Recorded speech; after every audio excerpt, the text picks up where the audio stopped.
First of all, we have discussed about the concept of charge and effects produced by the charge. Now I am going to teach you more about electricity, and this class is very useful for 10th class student. In 10th class, electricity is the main important topic, and the weightage of the topic also very high. It scores more marks. Right. So electric current. What is the electric current? Here, suppose when electric wire is connected to the electric circuit, wire is connected, bulb is connected to the circuit. How does bulb glows? How bulb glows? How energy is passing through the wire? And one live example for electric current is charge is lightning. How lightning occur during the rainy season? How lightning occurs? Due to the charge only. So due to charge flowing from one cloud to another cloud and cloud to earth, whenever charge is transferred from one cloud to another cloud or cloud to earth, lightning occur. So this is one live example, live evidence for the charge and electric current. Okay, in this lesson we are going to learn about electric current, electric charge, and mainly it deals with the current electricity. That means the effects produced by the charges when they are in motion. When they are in motion. Okay. Here number of activities are there. By doing the activities, we can understand about the electric current, concept of electric current, and what properties of material decides the conductance and non-conductance of the material. Okay. So let us do an activity. After completing this activity, we will be able to understand about the types of material based on electrical conductivity. Okay. Here we need one electric circuit. Electric circuit. What is the meaning of electric circuit? Electric circuit means here, suppose here one bulb, one electric bulb is there, and the two ends of the electric bulb are connected to one battery, a cell.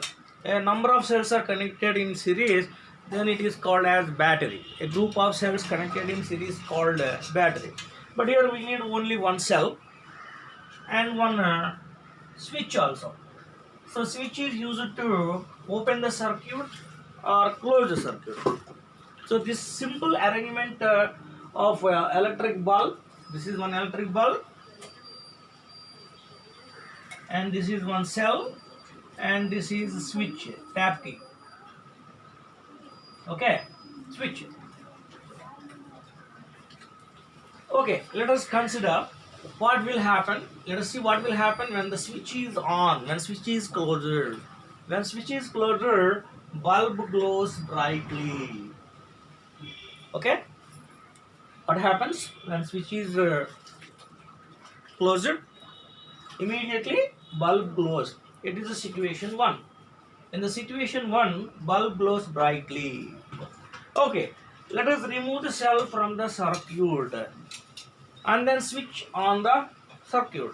What will happen? Here in the situation 2, bulb will not glow. Okay, bulb won't glow. Okay, right. Now let us see the situation 3, another one. Remove the copper wires. These are the copper wires, and instead of the copper wire, connect the nylon wire, and switch on the circuit. Connect the cell, connect the switch, connect the bulb along with nylon wire. Now what will happen? Bulb will not glow. Only in the situation 1, bulb glows brightly. Okay. When the bulb is connected to the cell with the copper wires along with the switch, and switch is closed, bulb glows. So by doing this activity, we can understand that only in the situation 1 bulb glows. Okay. So here property of the material decides. Here energy transfer. Cell means what? Cell is a source of energy. Different chemicals are stored in the cell. Okay. Different chemicals are stored in the cell. Chemical energy is present in the cell. Okay, and the cell converts chemical energy into electrical energy. Slowly it converts chemical energy into electrical energy. Okay, but how energy is transferred from cell to the bulb? Through the copper wire. Okay, only copper wire. Here it transfers the energy from cell to bulb. If the copper wire is replaced by the nylon wire, okay, it is unable to transfer the energy. Energy not transferred to the bulb. Okay, that means this material does not allow the electric charges. So based on this activity, we can understand that the materials are divided.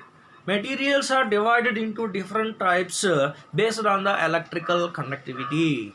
Okay, materials which are able to transfer the energy, electrical energy from the cell to the bulb, those materials are called as conductors. In another way, it is defined as substances which allow the electric current pass through them are called as conductors.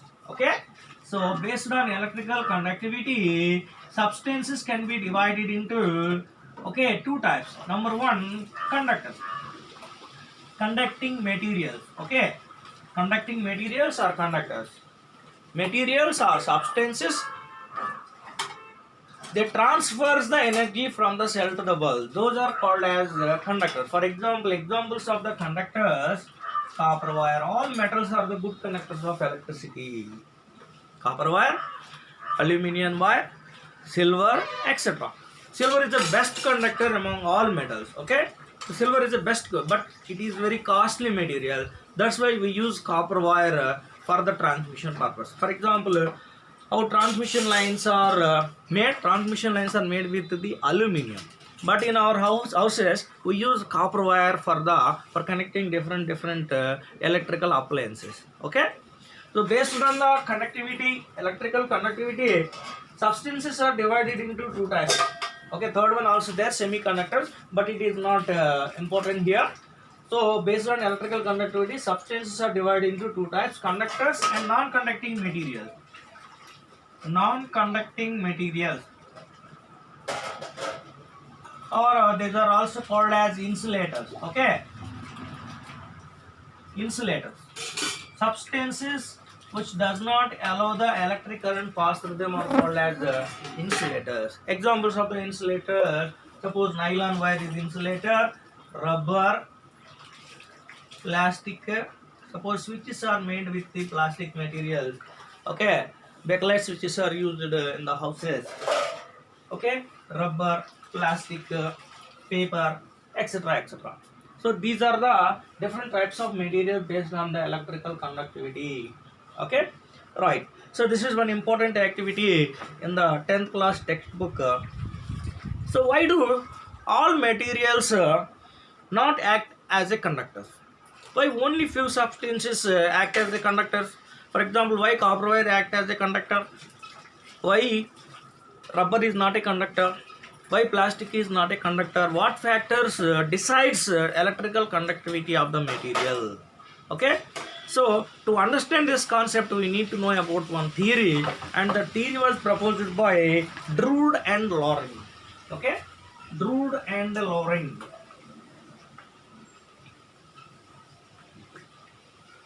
So these are the names of the scientists. These two are the names of the scientists. They proposed one theory. Okay.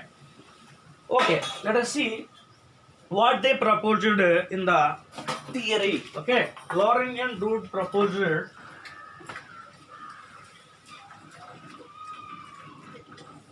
Suppose here, let us take one copper wire. This is one copper wire. It is one copper wire. Okay, here free electrons are present in the copper wire at the room temperature. Okay, free electrons. These free electrons are from valence electrons only. Okay, already we discussed about the valence electrons in the first part of the lesson. Okay, so electrons which are present in the outermost orbit are called as valence electron. Suppose here one atom is there, and here one electron is detached from an atom. One electron is detached from an atom. How it is detached? Detached from an atom. How it is removed from an atom? Okay, it is some amount of energy. At room temperature, some amount of energy is supplied to the electron. Okay, After gaining that energy, easily it comes out from an atom, and then it freely move inside the material, okay. Generally, copper wire, aluminum wire, metals contain a more number of free electrons, number of valency electrons, okay. So after separating from an atom, here positive ion core is present, okay. It is positive ion core. The remaining part of an atom is called as positive ion core. Suppose here one atom is there. This is the nucleus of an atom and it is the valency electron. If this electron is removed from an atom, the remaining part is called positive ion core and it is called as free electron. So a number of free electrons are present at the room temperature. Why only copper wire, aluminum act as a conductor? What is the reason for that? The reason is they contain more number of free electrons. Copper wire, aluminum wire, silver wire, they contain a number of free electrons. That's why electric current is flowing through them. But plastic, rubber, these are not conducting material. These are the non-conducting materials. In these materials, free electrons are not present. Okay, right. Here what Drude and Lorentz proposed? They proposed that copper wire, aluminum wire, like metals, contain a number of free electrons, and here a positive ions are present. A number of positive ion cores are present and free electrons are present. Here number of positive ion cores and free electrons are present. Here the arrangement of positive ions in a material, that is called as a systematic arrangement of all these positive ion cores is called as lattice. So what is the meaning of lattice here? Okay. Once again we discuss about this one. Okay, Drude and Lorentz, scientists of 19th century, proposed that conductors like metal contains a large number of free electrons while the positive ions are fixed in their location. The arrangement of positive ions is called as lattice. Here, these are the positions of the positive ions. Okay, positive ions are not moving inside the conductor. They proposed that the positive ions are fixed in their position. Only free electrons are moving from one place to another place randomly. Okay, they have no specified direction. Here free electrons have no specified direction. At room temperature they gain energy and they move freely from one place to another place. Okay, while they are moving inside the conductor, they may collide with the positive ion cores, or they may collide with the other electrons also. Okay, but here the net charge passing through any point in the conductor is 0. At room temperature, the net charge passing through the conductor at any point is 0. Why? Because the number of electrons crossing from left to right and right to left are equal. So therefore, the net charge passing through any point in the conductor is 0. Okay. So in the 19th century, two scientists, Drude and Lorentz, proposed one important theory to explain about the nature of the materials based on the electrical conductivity. Why only some substances like copper wire, aluminum wire act as a good conductor? Because they contain a large number of free electrons. In those materials, the positive ions are fixed in their position in a systematic order and electrons are moving randomly. Okay, right. Okay, when the conductor is connected to the cell, for example, this is one cell. Cell provides chemical energy converts chemical energy into electrical energy. When conductor is connected to the cell, what will happen? Here, electrons move in a specified direction. Before connecting the cell, they are moving randomly without any specified direction. But when it is connected to the cell, what will happen? All the electrons are moving in one specified direction. Then electric current is flowing through the wire. Okay.